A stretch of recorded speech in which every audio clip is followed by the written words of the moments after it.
ગુજરાતની ધર્મભીરુ જનતા જોગ આજ 5 સપ્ટેમ્બર શિક્ષક દિન નિમિત્તે અને તેમાંય ચાણક્યજીએ શિक्षक માટે કહેલ છે કે શિક્ષક કभी साधारण नहीं होता, प्रलय और निर्माण उनकी गोद में पलता है।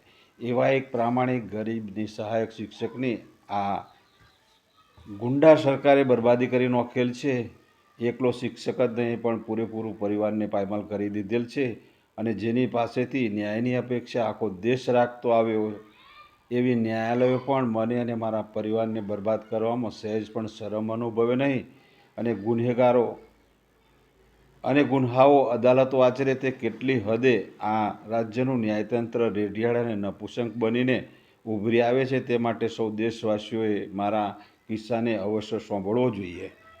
મારી વિતક કથા હું અહીં વર્ણવી રહ્યો છું અને મારા ઉપરના જુલમો અત્યાચારો વિગતે હું અહીં વર્ણવી રહ્યો છું, કેમ કે આ દેશનું અને રાજ્યનું મીડિયા માત્ર સરકાર પક્ષના ગુણલા ગાવા નિર્માયેલ છે। સામાન્ય અને ગરીબ નિસહાય નાગરિકોના પ્રાણ પ્રશ્નોને વાચા આપવા આ મીડિયા બંધાયેલ નથી।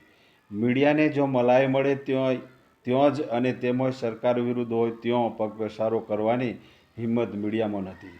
વળી આ મીડિયા જે તે વ્યક્તિના મોત સુધી રાહ જુએ છે, તેના મર્યા પછી જ મીડિયામાં છાપવા તૈયાર થાય છે, પણ જાણતું હોવા છતાં જે તે પીડિત વ્યક્તિના હયાતીના સમાચારો અત્યાચારોને પ્રાધાન્ય આ મીડિયા આપતું નથી। તો શું અમારે પણ દેહ ત્યાગ કરી અને મીડિયામાં સ્થાન મેળવવું કે શું?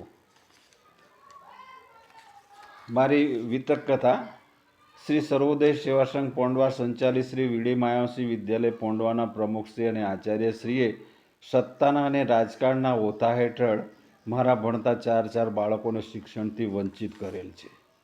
શા માટે આ મહાશયો શિક્ષણથી વંચિત કરે તેવો પ્રશ્ન સૌ કોઈને મૂંઝવે, પણ તેનો હું ઘટસ્ફોટ કરું છું। હું નામે રમણભાઈ ધનાભાઈ માયાવસિંહ ગુર્જર ભારતી ટ્રસ્ટ દાહોદ સંચાલિત શ્રી ઉચ્ચતર ઉત્તર બુનિયાદી આશ્રમ શાળા નગરાળામાં વર્ષ 2003થી શિક્ષણ સહાયક તરીકે જોડાયેલો। આ સાથે બીજા 2 કર્મચારી પણ શિક્ષણ સહાયક તરીકે જોડાયેલા।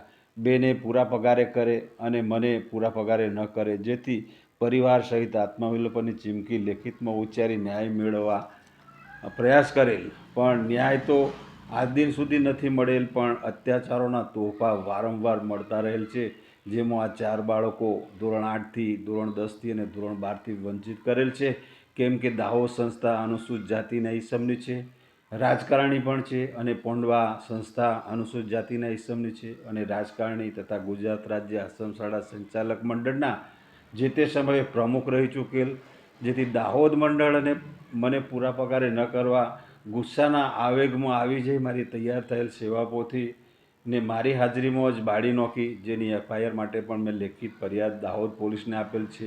આમ નવીન સેવાપોથી બનાવવા હું સહયોગ આપતો ન હોઉં, જેથી પોંડવા સ્થિત મંડળના પ્રમુખ તથા આશ્રમ શાળા સંચાલક મંડળ ગુજરાતના પ્રમુખને જાણ કરી છતાં હું આ મહાશયોના ઓર્ડરને ફોલો ન કરી નવીન સેવાપોથી ન બનાવી કે નવીન બનાવવામાં સહયોગ ન આપેલ, જેથી મારી સામે છેડતી 354ની ખોટી ફરિયાદ અમારી શાળાની છોકરીને સમજાવી ફોસલાવી તથા આ બાળકના પિતા પણ અમારી શાળાના ભૂતપૂર્વ વિદ્યાર્થી અને તે સમયે આચાર્ય તરીકે ગુર્જર ભારતી ટ્રસ્ટના પ્રમુખ જાતે જ હતા, જેથી તેઓનો વિદ્યાર્થી અને તે વિદ્યાર્થીની પુત્રીને મારી સામે ખોટો 354નો છેડતીનો કેસ દાખલ કરાવે તેમાં પણ હું નમવા માગતો ન હોય, લડી લેવા તૈયાર હોય, જેથી ખોટી ફરિયાદથી સમાધાન થશેનો વિચાર પણ સાવ પોકળ સાબિત થયો, જેથી પોંડવા સ્થિત શિક્ષણ સંસ્થાના પ્રમુખશ્રી અને આશ્રમ શાળા સંચાલક મંડળના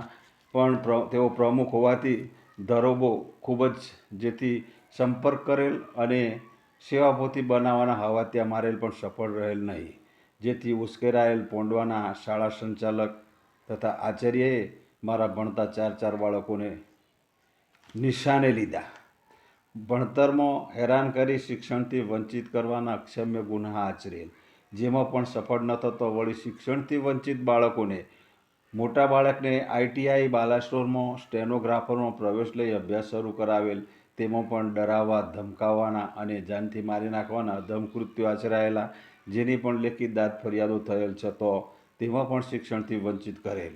મારી પુત્રીને ધોરણ 12 બોર્ડની પરીક્ષા ન આપવા દઈ જિંદગી ધૂળધાણી કરેલ.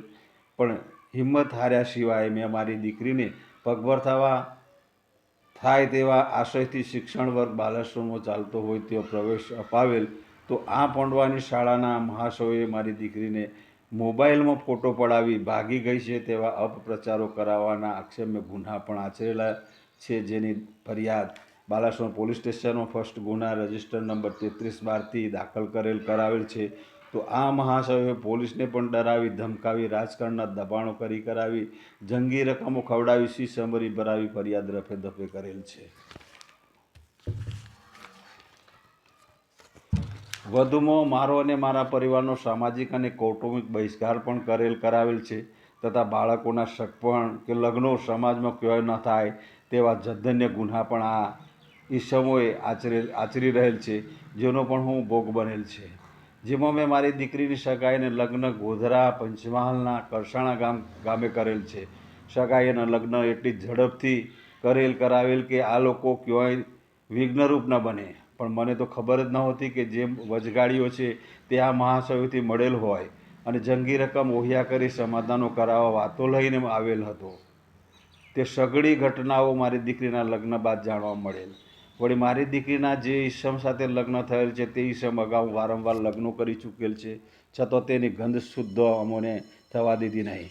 મારી દીકરીને કોથળામાંથી બિલાડું કાઢી કહ્યું કે અમારે તો અગાઉ લગ્ન થયેલ છે અને તેને પણ લાવવાની છે. આ સઘળી હકીકતો વકીલોની નોટિસો સુધી પહોંચી અને વકીલોના પણ ગેરકાનૂની કામો તેઓની નોટિસો વાંચશો તો જણાશે.